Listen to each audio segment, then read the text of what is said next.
case briefs, and so much more. LSData's got what you're looking for. In 1949, the United States Supreme Court heard the case of Williams v. New York, which centered on the constitutionality of considering a sentencing report containing information not presented at trial for determining the sentence of a convicted defendant.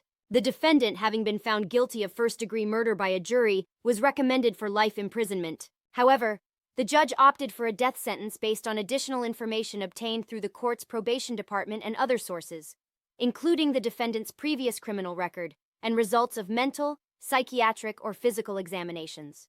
The defendant challenged this decision, arguing that the death sentence was based on information provided by witnesses he had no opportunity to cross-examine or rebut. Despite this challenge, the Court of Appeals of New York affirmed the conviction and sentence. The evidence indicated that the defendant committed an indefensible murder during a burglary. The judge instructed the jury on the sentencing options and emphasized that they were not bound to accept their recommendation. The Supreme Court ultimately ruled that the use of out-of-court information for sentencing a defendant did not violate their due process rights, citing practical reasons for differing evidentiary rules between the guilt and sentencing phases. The sentencing process aimed to consider not just the crime but the entire person of the defendant. This decision, while controversial, remains influential in modern American jurisprudence.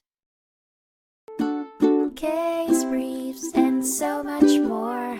LSData's got what you're looking for. Visit lsd.law, elevate your mind. Leave the stress of class.